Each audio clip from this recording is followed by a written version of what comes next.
Welcome into the House of L podcast. I'm Lawrence. This is my podcast. The studio is a little different.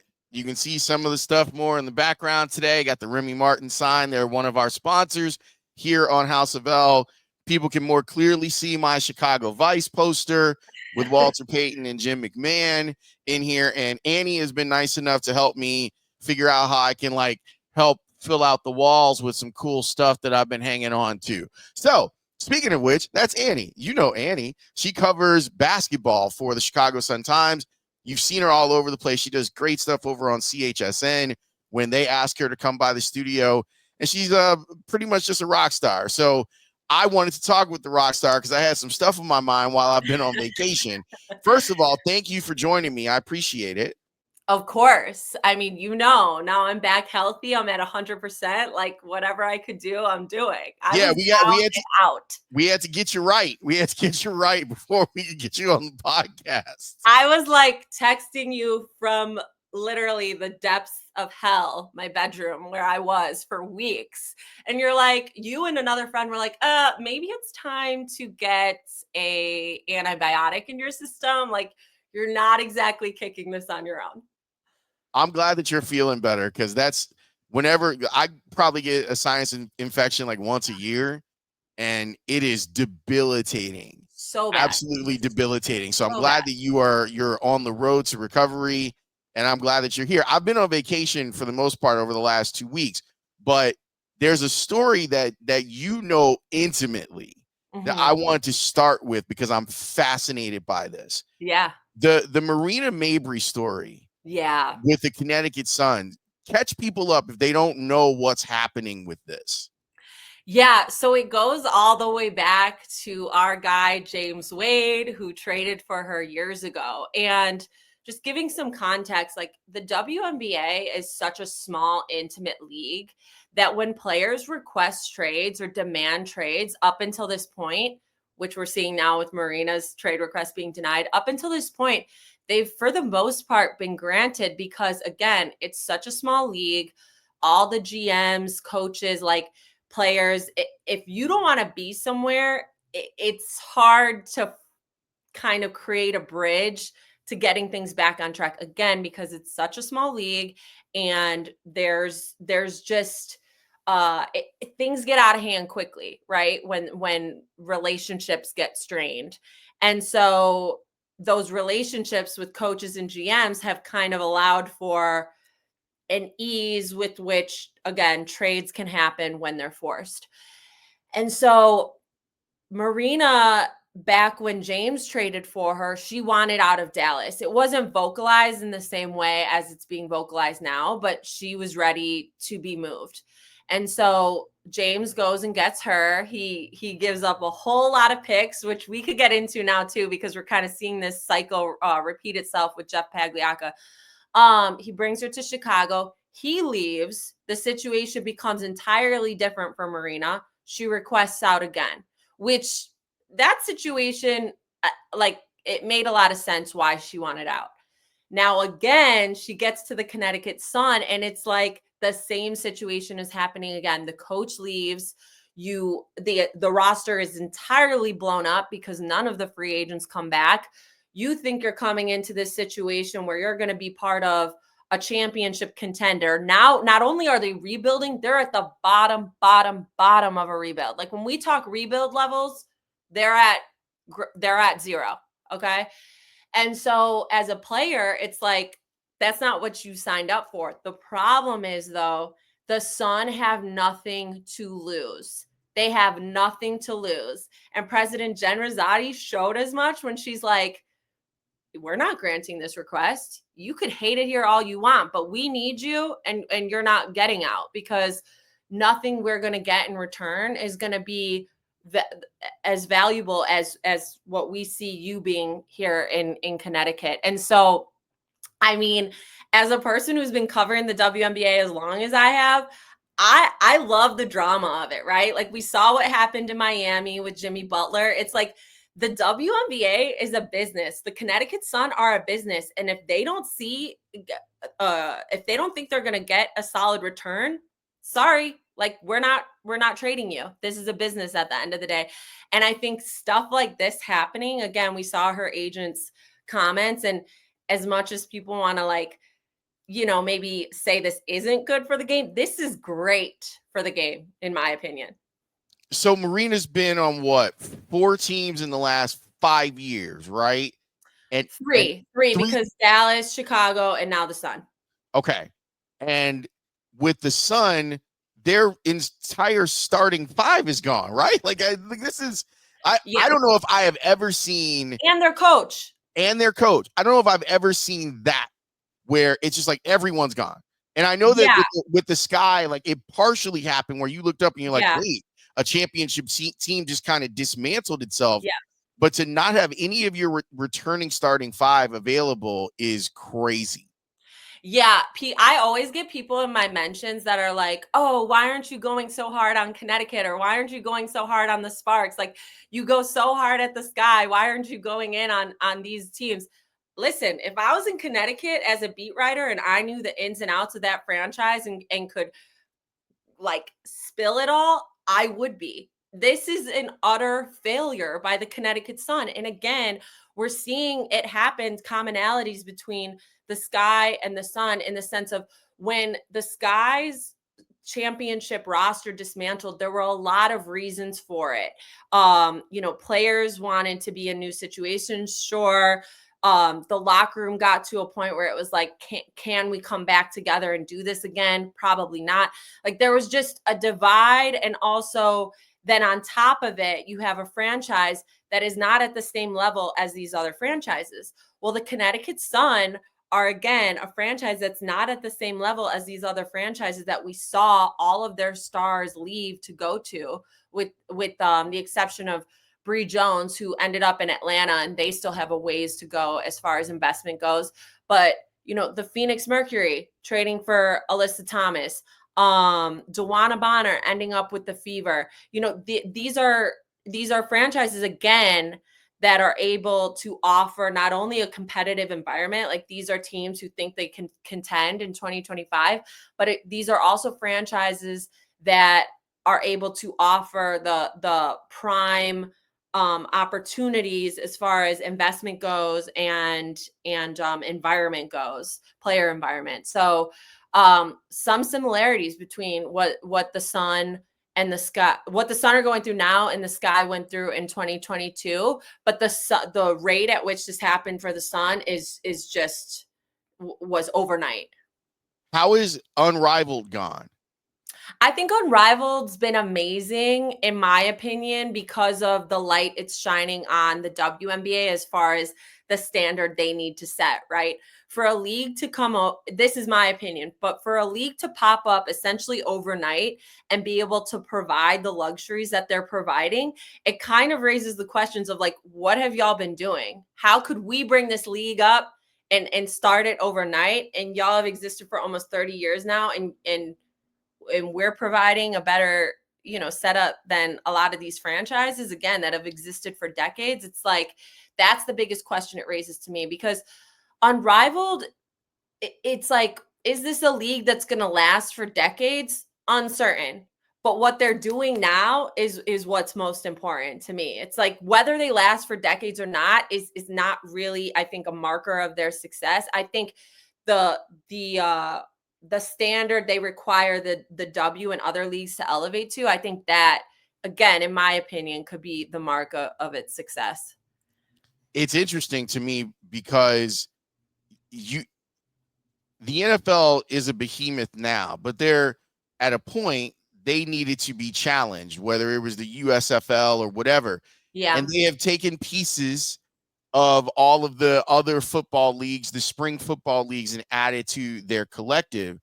I with the success and the buzz around Unrivaled and the idea of these women not having to deal with the nonsense of playing overseas in the off season. And we saw, obviously on the spectrum of good experiences to terrible experience, we saw with Brittany Griner a couple years ago how that could go so far left, and it ended up being a terrible thing. I imagine players that are W players are taking a deep breath and being like, okay, I can just play ball, make decent money, Right. and still live where I live instead of having to uproot my life for 4 months at a time. Exactly. And especially if you think about the ways that WNBA pay is expected to change with the new CBA, these supplemental leagues that are in the United States are going to be, again, their second source of income. Whereas in the past, playing overseas was where they were making the most money. Like you think about Diana Taurasi, who sat out because she was paid to sit out by her team overseas. Like now the WNBA, you would hope and expect that the WNBA is going to pay them a salary that makes maybe making less in the United States, but being able to stay in the United States, something that intrigues you. And that's I say that, but right now Unrivaled's outpaying the WNBA. Like the average salary in the WNBA is higher, or in Unrivaled is higher than it is in the WNBA, but I don't know if that will stay there. And then you think about Athletes on Unlimited, like that league is not paying its players on average more than the WNBA is. So again, if the WNBA could raise its salary, then it makes staying in the United States more intriguing for a limited time, because you're already making your bag in the W, where they always should have. All right, Annie, you don't just cover women's basketball, you cover basketball overall. I'd love to know, what did you think of what happened All-Star weekend in the NBA? Like overall, in terms of kind of the decline in interest? Like, what was your experience like viewing it? Like, what as someone who loves ball, what did you think when you were watching it? My thoughts when watching now are how far it's fallen from the All-Star weekend and All-Star game I used to watch as a kid, right?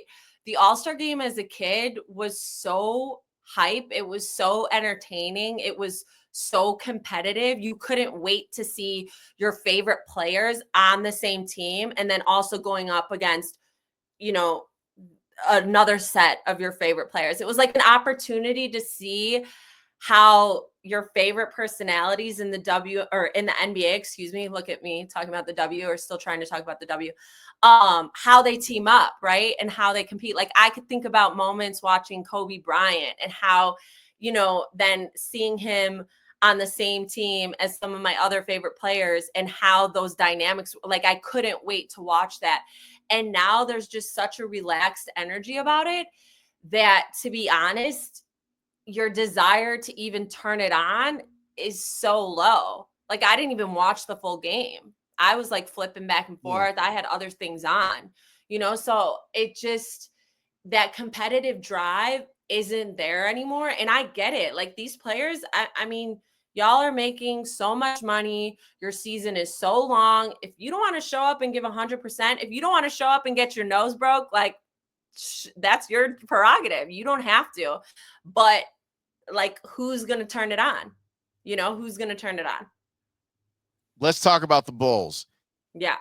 Oh, Annie, every time I see you over there at the United Center, I feel like we're watching a team and a franchise that's just stuck in neutral. Yeah.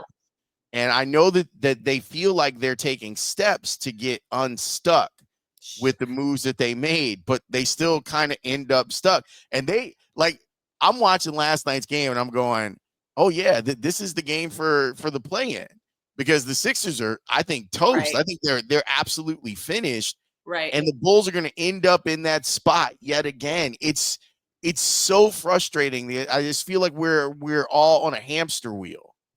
We are at a hamster wheel. The Chicago Bulls are, what ranking just came out in terms of revenue? The Chicago Bulls are a top 4 franchise in terms of revenue, and have been. There's no reason for them to do anything outside of the box, because they've maintained this upper echelon status all because of what they accomplished off the back of Michael Jordan, Scottie Pippen, Dennis Rodman. This is a global brand. You go anywhere in the world and people love the Chicago Bulls regardless of their mediocrity.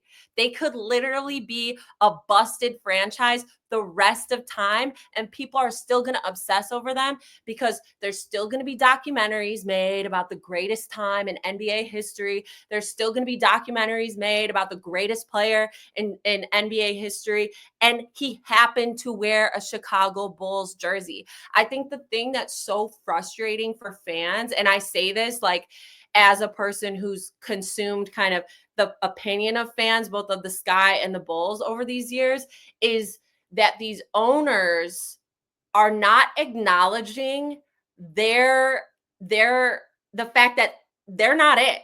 Y'all didn't really do shit. Candace Parker did something by coming to the Sky, and she just happened to be from Chicago. Michael Jordan did you guys something by being the greatest player of all time and just happening to wear a Chicago Bulls jersey. It's like these owners, I don't think are acknowledging enough like the what actually is required to win a title. Like you think there's a little bit too much patting themselves on the back for a job well done, and it's like, what job did you do other than happening to land these phenomenal players, right? And so I think for the Bulls, totally just my opinion, but they're really a franchise that's comfortable sitting back on their heels, making their money and being completely mediocre.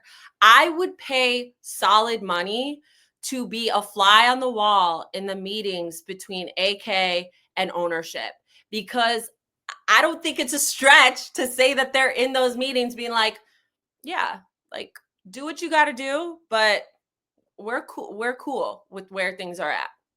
Like, because how else do you explain this stretch of utter averageness and no real change coming?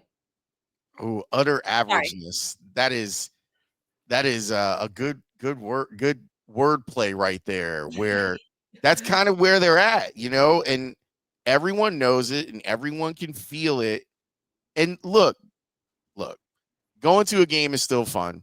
Yeah. It's They it's still still have the best intro in sports. I think a lot of people would say that shit gets everybody turned up. so you have that, and you have like what's a good time when you go out to the United Center, and they've been able to like it's been 25 years. It's been Yeah. 27 years since Michael Jordan was making shots for the Look Bulls. at that's a sometimes cover from the first three-peat. Like they're iconic. People are obsessed with the lore.